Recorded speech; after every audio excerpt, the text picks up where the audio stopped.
So welcome. Thank you both so much for joining us.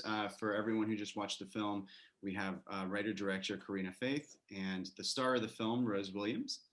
Um, I first of all, congratulations. I am always particularly disturbed by movies set in hospitals, and this one is incredibly disturbing. So thank you both so much for joining us to talk about the film. Pleasure. Um, I have to say, I didn't know much about rolling blackouts at hospitals.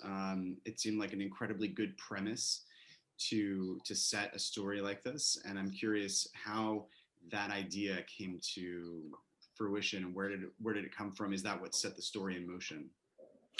It was a coming together of a few elements. I was looking for a ghost story to tell, actually, and at the time, there was some really disturbing and heartbreaking accounts of institutional abuse that was surfacing in quite a prolific way in the UK.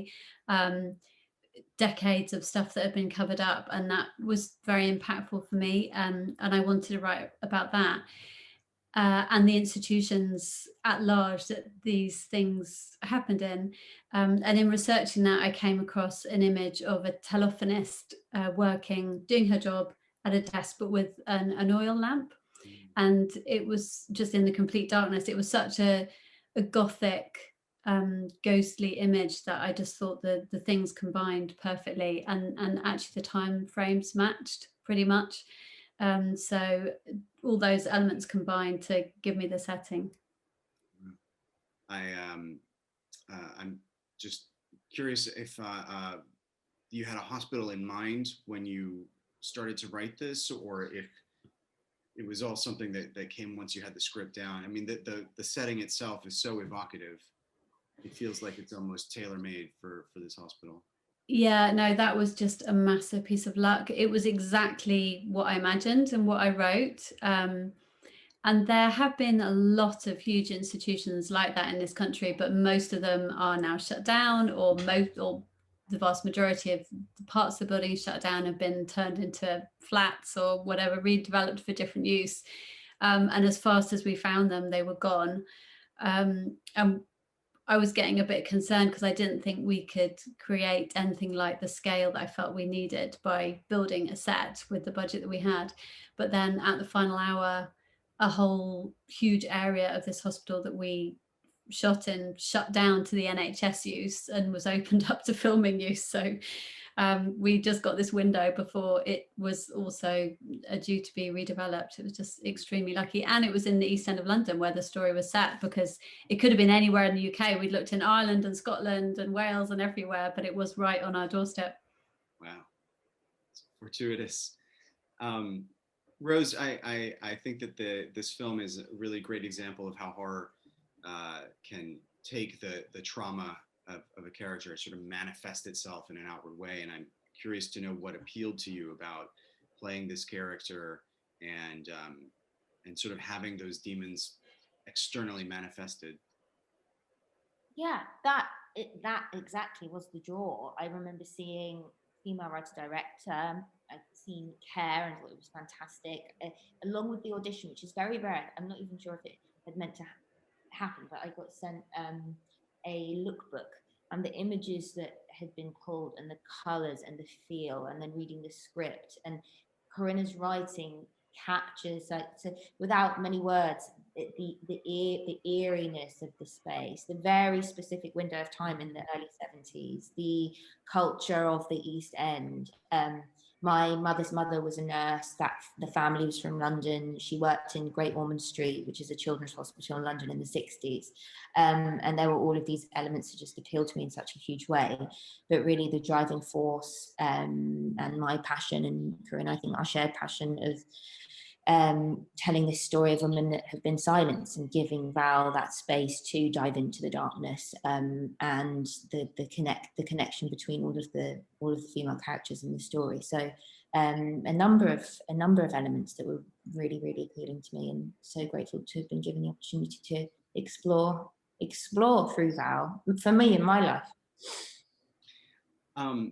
I was reading something in the director's notes that I thought would be really interesting to talk about from the screenwriting phase.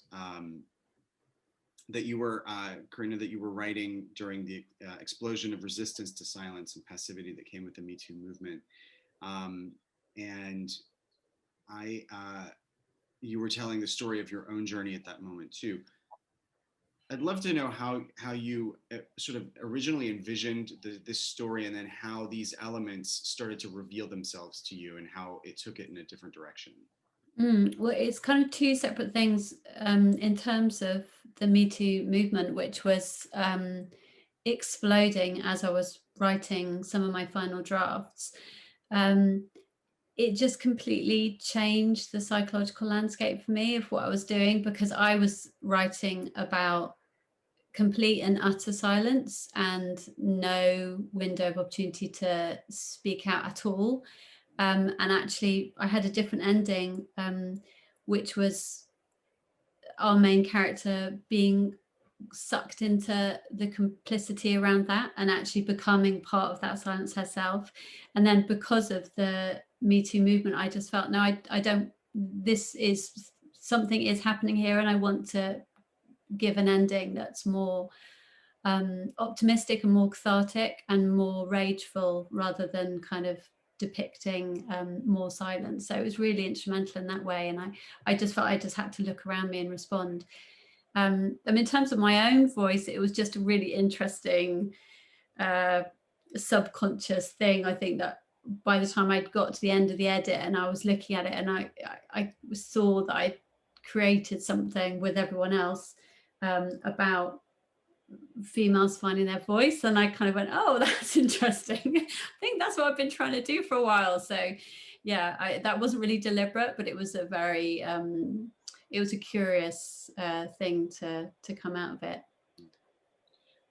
Rose, do you, when you prepare for a role like this, are you drawing from these sort of contemporary elements as well, even though the story itself is set in the past? Absolutely. I think the theme of finding a voice as a woman in this world will be relevant for years to come. And I went through kind of similar to as Corinna just described, like during and after the fact realization that I was exploring kind of my own experiences and relationship with my own voice and autonomy as a woman in the industry and in the world through this character. But with regards to preparation, I think it was more, it was time specific. So really tuning into and thinking about people, children and young women that lived in that specific space in the East End at that time, and what that looked like, and that very unique kind of window of the early 70s. So yeah, just thinking about real people was kind of how I tried to go about it. And then my stuff kind of came up as it progressed as a project. There's so much, obviously, there's so much darkness in this space. I'm curious how that created opportunities with your cinematography to work with those kinds of shadows and things like that. It seems like it must be really difficult to light an environment like that, where, you know, you can't do too much. You need to keep it dark, but at the same time, we still need to be able to see things. Can you talk a little bit about your approach to shooting it? Laura Bellingham, the DP, and I spent a lot of time collaborating, finding references that were quite precise, and thinking about what kind of darkness we would have at different points in the story. There's actually a massive range of experiences of the dark, from the pitch black, with Val and her little oil lamp as the only genuine light source, which gives you the chance to really empathize with her in that experience and feel the scale of the building around this small character. That was really key, and that really is just what it looks like. She was just off with her light source, moving through real dark. And then there are other scenes where we wanted a different kind of disturbing experience with the dark, which is where you can just make things out and you're kind of you're looking around and wondering if you're seeing things that are there or not, and you have a sense of the edges and maybe that something could enter. You've got more of a sense of depth and that there could be something further back behind her. So we tried to have all of those really at different points in the story. And also, I felt importantly to have little islands within the story where there's light, so it's not totally exhausting to watch, because I was concerned that it wasn't grueling, that there was little bits of reprieve in terms of the light and what you could see. Rose, was that kind of a shoot particularly challenging, from just having to maneuver yourself through space while at the same time also, performing as a character? Yeah, I think it assisted me in a big way, because it was dark on set. It wasn't pitch black as it appears on screen, but it was very dark. And we were in a real hospital, and the space contributed so much to how I felt and how I kind of got into the space of where I would be psychologically. But I was saying this earlier, and I had a huge amount of freedom when it came to movement. Laura and Corinna had planned the space. We knew exactly what we were doing.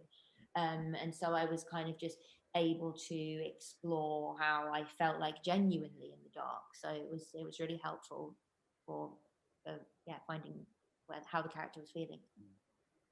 There were some spaces where because there was no real power in the hospital at all, it was just our power source, our generator. So the rest of the hospital was genuinely really dark, and there were some times where you had to go quite far away from us, Rose, and other actors did as well, and then you really were kind of like living the intensity of that. I know that was quite disturbing for a couple of the performers.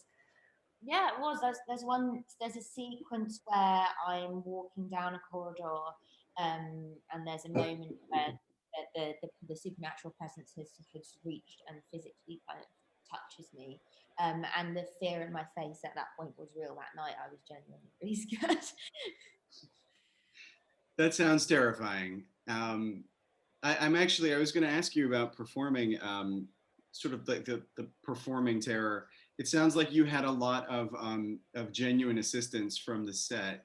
Are there other things that you do to put yourself in the mindset of that? I mean, knowing obviously that it's fake, but having to perform as though it's real. What are some of the techniques that you think you use working in a horror film? I think that the space in this case, like, informed and assisted in the biggest way. To be honest, just like the walls held so much history. Thinking about the people that were in that place, and also really the true horror of this story is abuse, and just going into that space and thinking about all of the women and young women and children, like that for me is the true horror. And just like even going there slightly in my mind, like, brings that emotion. So yeah, I guess like that's what I was kind of focused on and thinking about, with the help of the darkness and with the help of the hospital. I mean, from the outside, it felt like Rose was prepared to put herself into a state of feeling genuinely vulnerable. And I think, the space did a lot of that, because there was an incredibly intense atmosphere, but that, I mean, in a controlled way, but it felt like you imagined yourself into a truly vulnerable place sometimes. And I think we can feel that in the performance. And tell us a little bit about, with all of this that you've created, you're also bringing on a younger actor. And what was it like to have a younger woman sort of navigating the same space, but maybe not necessarily,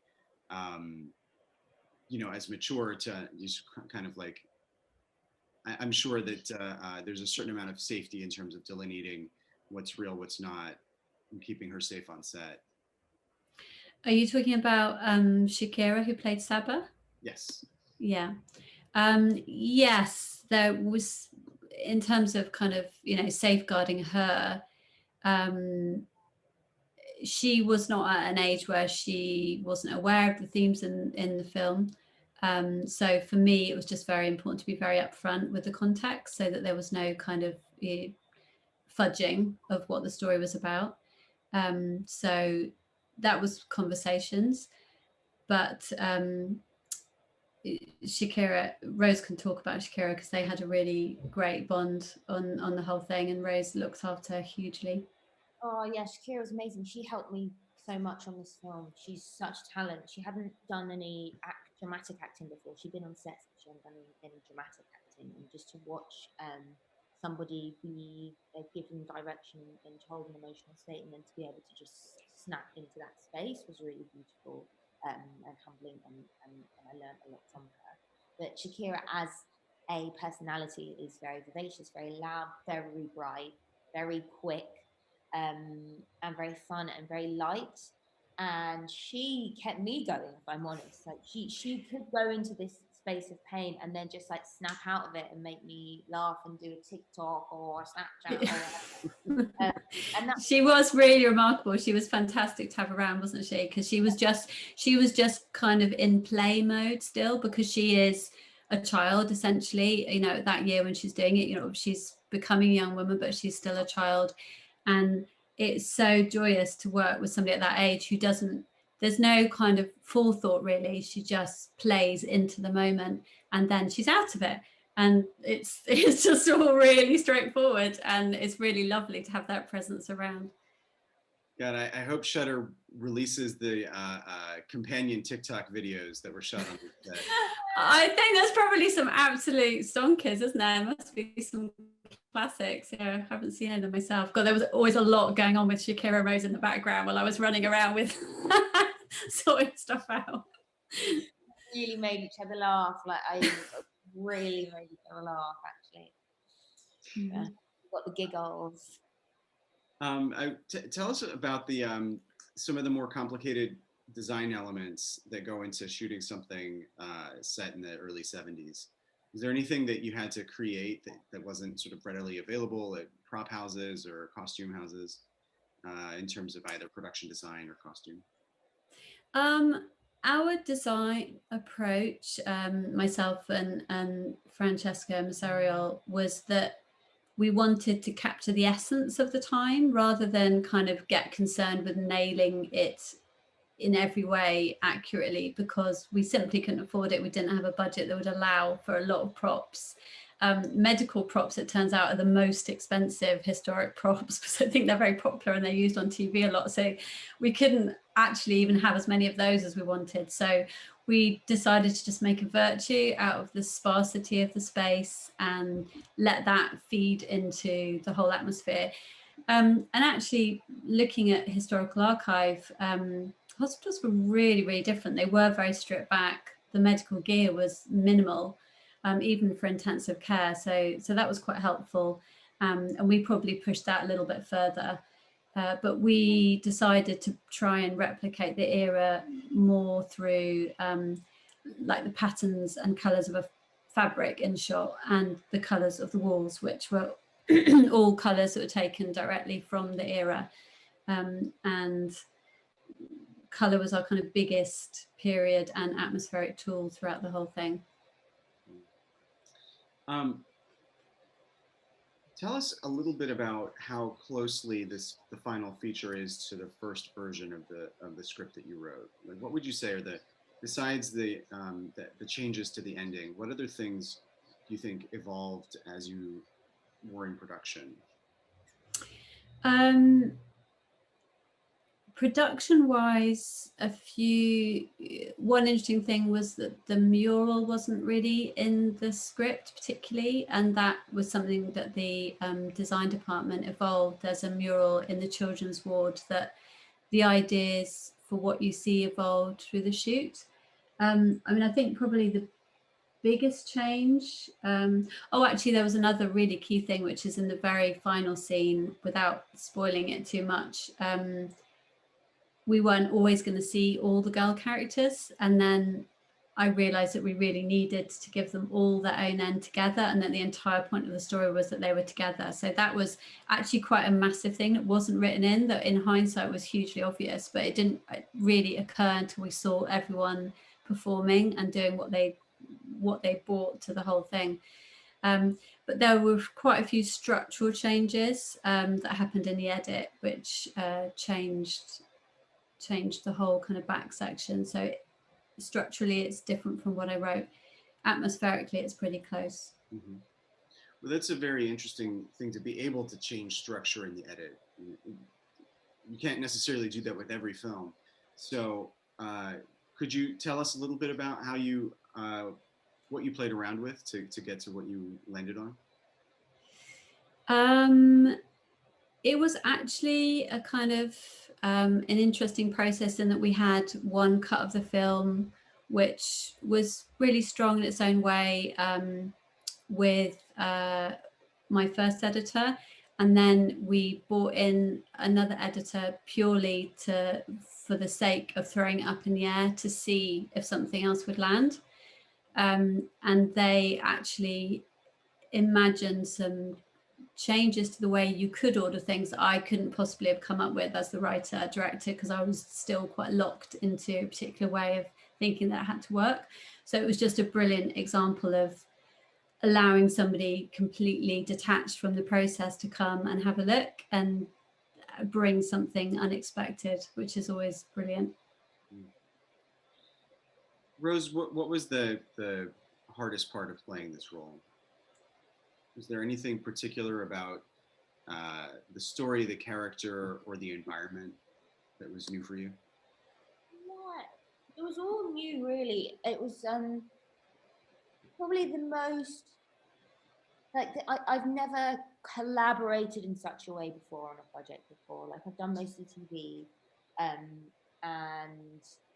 the arc kind of unfolds as you shoot. In most cases, it's very rare that you get like all the scripts and the beginning, middle, and the end.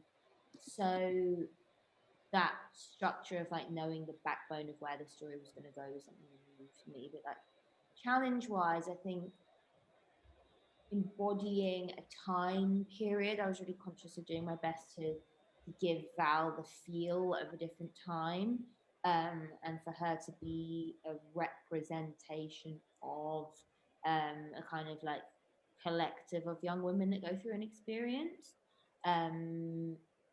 And I guess the physical stuff too was like a big challenge, but kind of a really enjoyable one. So I think like getting the physicality and like the feel of her as like authentic and true to the period as possible was a challenge, but enjoyable. Well, there is a lot of physical. I mean, your physicality does at a certain point become quite intense on set. Can you talk a little bit about how you staged that? Yeah, that was a combined choreography with me and Corinna. We took a couple of days rehearsing prior to the shoot with Laura as well, to figure out exactly how it was going to be shot and how each section of that sequence was going to look.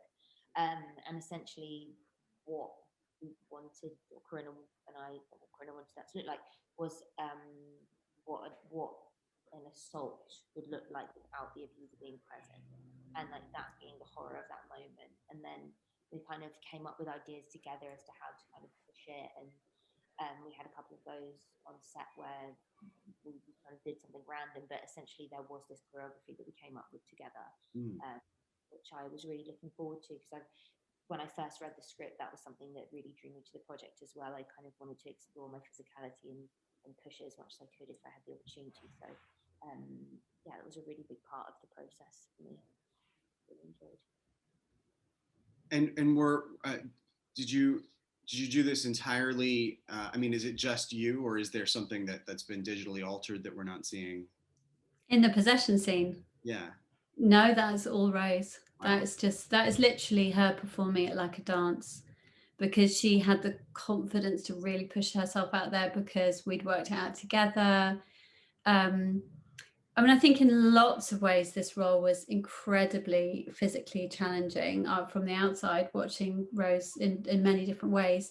And the schedule was also grueling, and Rose often didn't get the chance to have the takes that I wanted to give her and try things out, and necessarily in the way that we'd hoped to be, completely creative. It just wasn't always possible.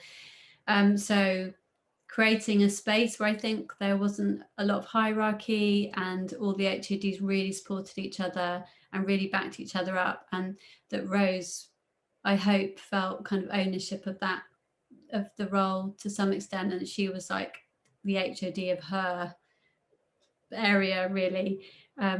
I think hopefully that allowed for how far she did push it, because I think that scene is an amazing performance. Yeah, and no, it's all real. It's feeling it also like being comfortable with Corinna and like having this, as you say, like a sense of respect and understanding between like all of the departments working together, costume, makeup, Corinna. Like it felt like this team effort, which allowed for the space for me to push myself physically. So had I not felt so kind of at ease and heard within the company, I don't think I would have gone as far with it. It's really key. Was there any other particularly difficult sequence to shoot? A lot of the stunt stuff was challenging because it was so time pressured, wasn't it? And you had to Rose had to handle quite a lot of stuff because she was acting and having to deal with people around her doing weird things and being pulled over, and which would be enough when you had enough time, but doing it against the clock, I mean, I think that was pretty stressful sometimes, wasn't it? Although we just about pulled it all off. Yeah, being pulled back was quite a challenge, like to not know when. I can't remember if there was a cue for when I was going to be pulled, but there's the kind of first moment when the supernatural presence really affects me physically is when I get pulled backwards, and that was a rope attached to my body, and I got pulled back onto a crash mat, and that fear of like when it's going to happen was it was all fine, but I remember finding that quite scary on the day. Yeah, I found it quite scary as well to watch, just hoping that everyone was going to be okay. Yeah. Not preempting it as well, being like curious, not giving away that I know that I'm about to be yanked over. Yeah, that's really hard. Especially when there's somebody like down there holding a blowy thing to blow your candle out, right? Literally just below the camera. Yeah. So the film is now opening this week on Shudder. I'm curious if you've had a chance to watch it with an audience, or if that experience has been completely taken from you in the pandemic. Tragically, no, I've not had that opportunity, which is, I mean, everybody's had many crosses to bear through COVID, so I'm trying not to feel sorry for myself or us at all on that front. But horror is a really collective experience at its best, you know, when you're feeling something together. So it is what I would have liked for it, and perhaps there'll be some opportunities for that to happen. I know bringing new horror to campus is really one of the really sublime pleasures of being a film programmer at a university, because 18-year-olds will scream at the top of their lungs. Yeah, I would say this entire project is born out of my sentimental relationship with being an 18-year-old girl, watching these films with other 18-year-old girls, and that whole kind of experience and all the bonding that goes on there. So I hope it works for them. Just before we wrap up, I'm curious if either of you came into this as, you know, having favorite horror films, or anything particular that really stood out from growing up that you know maybe pushed you towards making this movie. For me, this film is quite